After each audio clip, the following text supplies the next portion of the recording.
If और, ठीक है। इफ और में भी क्या होता है कि इफ और अगेन, ये दो अलग अलग फॉर्मूलाज है, ये एक फॉर्मूला नहीं है। इफ का फॉर्मूला अलग है और का फॉर्मूला अलग है। देखिए, इफ का मैंने दिखाया था आपको पिछले उस पे, अब देखिए एक अलग से फॉर्मूला और है, ठीक है। सिंपल है। एंड में क्या था, एंड का मतलब ये होता है कि ये भी हो और वो भी हो। और का मतलब यही है कि या तो ये हो या ना हो, ठीक है। सो जब आप इफ और के फॉर्मूले को मैच कर देते हैं, मतलब कंबाइन कर देते हैं, सो ये क्या करता है, अगेन दो या दो से ज्यादा कंडीशन को टेस्ट करता है। अगर वो दो या दो से ज्यादा कंडीशन उसमें से कोई भी एक कंडीशन मैट होती है, ठीक है, तो आपके पास जो है ना रिजल्ट ट्रू आता है। क्योंकि और का तो मतलब ही यही है ना, हम यही कह रहे हैं कि हमारे कंडीशन में अगर कोई भी एक कंडीशन मैच होती है ना, तो हमारे पास रिजल्ट ट्रू आ जाए। और अगर उन दोनों की कंडीशन मैच नहीं करेगी, तो आपके पास रिजल्ट फॉल्स आएगा, ठीक है। ये फॉर्मूला हम कैसे अप्लाई करेंगे, हम एग्जाम्पल समझते हैं। हमारा एग्जाम्पल क्या है, हमारे पास एक ये डाटा दिया हुआ है जिसमें कस्टमर का नेम है, इनवॉइस का अमाउंट है और पेमेंट मोड है, ठीक है। अब पेमेंट मोड में आप देखेंगे आपके पास तीन मोड है, कैश है, वॉलेट है और क्रेडिट कार्ड है। सो आपने भी देखा होगा जब भी आप कभी रियल लाइफ में कहीं शॉपिंग करने जाते हैं, कहीं पर कुछ परचेज करते हैं, so most of the cases में क्या होता है कि कई बार जो है आपका जो मर्चेंट है, शॉपकीपर है, वो आपसे वॉलेट या क्रेडिट कार्ड से जब आप पेमेंट करते हैं तो आपसे कुछ चार्जेस लेता है, ठीक है। वॉलेट में यहाँ पे हम यूपीआई की बात नहीं कर रहे हैं, सिर्फ wallet, direct wallet to wallet या क्रेडिट कार्ड, तो उसमें आपसे कुछ प्रोसेसिंग चार्जेस वगैरह ऐड करते हैं। अब कंडीशन हमारी यही है यहाँ पे कि अगर कस्टमर ने कैश पेमेंट करी है तो प्रोसेसिंग चार्ज जीरो अप्लाई हो, और अगर क्रेडिट कार्ड या वॉलेट से पेमेंट करी है तो 50 रुपए का प्रोसेसिंग चार्ज ऐड हो जाए, ठीक है, या कैलकुलेट होके आ जाए। सो यहाँ पे कंडीशन आपको क्लियर हो रही है कि मतलब यहाँ पे तीन कैटेगरी है, cash, credit card, wallet. But यहाँ पे कंडीशन दो है। अगर कैश पेमेंट होती है तो जीरो है, बिल्कुल कैश है तो कोई बात नहीं, तो स्ट्रेट जीरो आ जाए। बट अगर क्रेडिट कार्ड है या वॉलेट है तो आपको जो है 50 रुपीज़ का प्रोसेसिंग चार्ज ऐड करना है। सो यहाँ पे जो और के लिए दो कंडीशन है, या तो क्रेडिट कार्ड हो या वॉलेट हो, क्योंकि इन दोनों में से कोई एक कंडीशन हो तभी 50 रुपए का प्रोसेसिंग चार्ज हो। क्योंकि थर्ड कंडीशन कैश है वो तो ऑटोमेटिकली जीरो आ जाएगा। सो फॉर्मूला अप्लाई कीजिए, इक्वल इफ और। अभी आपसे पूछ रहा है लॉजिकल वन, सॉरी मैं थोड़ा सा और जूम कर देता हूँ ताकि फॉर्मूला आपको इजीली दिखेगा।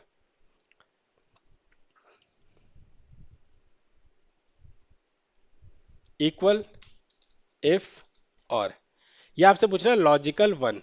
सो लॉजिकल वन आपका क्या है, लॉजिकल वन में आपका ये जो सेल है, ठीक है, if this is equal to what, credit card,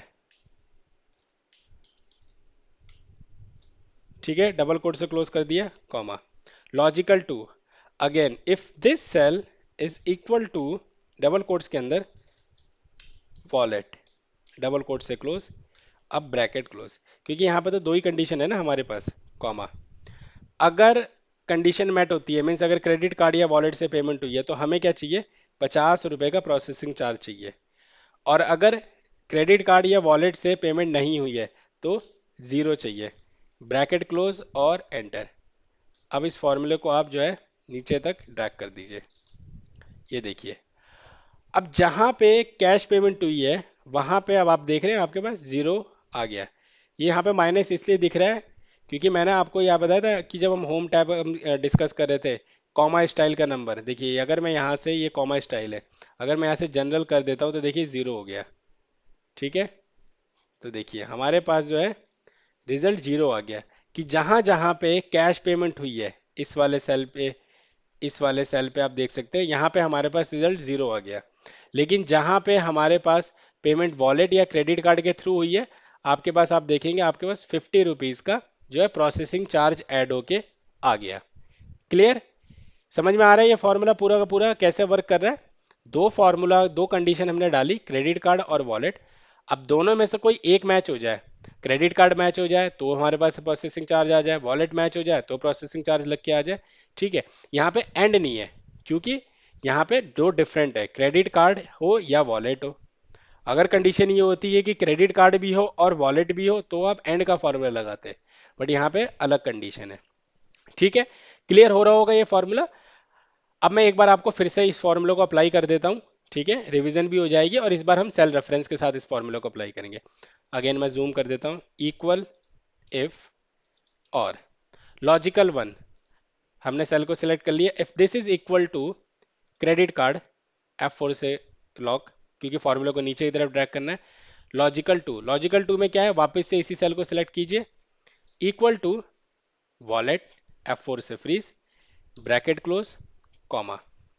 if value is true, अगर वो वैल्यू मैच करती है तो हमें क्या चाहिए, 50 रुपए का प्रोसेसिंग चार्ज। हमने सेल को सिलेक्ट कर लिया, F4 से फ्रीज, कॉमा। अगर मैच नहीं करती है तो हमें क्या चाहिए, जीरो। यहाँ पे कैश वाले सेल को सिलेक्ट कर लीजिए, कैश की मतलब जो वैल्यू है जीरो, F4 से फ्रीज, या आप मैनुअली भी जीरो दे सकते हैं। ब्रैकेट क्लोज और एंटर। अब इसी फॉर्मूले को आप जो है ड्रैग कर दीजिए। ठीक है, आपके पास रिजल्ट आ गया। Okay friends, I hope if और जो है कंप्लीट आपको क्लियर हो रहा होगा, आप कैसे इफ और का फॉर्मूला अप्लाई कर सकते हैं। सबसे बड़ी बात ये होती है कि फॉर्मूला अप्लाई करना जो है ना, it's not very big thing. Formula apply करना कोई बड़ी बात नहीं है। जो बड़ी बात है वो ये है कि आपको अपने डाटा को समझना है। आपके डाटा में जो कंडीशंस है वो कैसे वर्क कर रही है, या वो कंडीशन कौन सी आपको अप्लाई करनी है, उस कंडीशन के बेस पे आप जो है फॉर्मूला सिलेक्ट करेंगे। मीन्स कि फॉर्मूला डाटा को सिलेक्ट नहीं करता है एक्सेल में, डाटा सिलेक्ट करता है कि कौन सा फॉर्मूला अप्लाई करना है।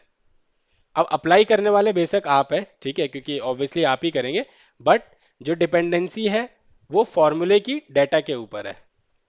ठीक है, ओके। सो इफ और क्लियर हो गया, हमने दोनों मेथड से सीख लिया, सेल रेफरेंस से भी और मैनुअली भी। अब हम आगे बढ़ते हैं।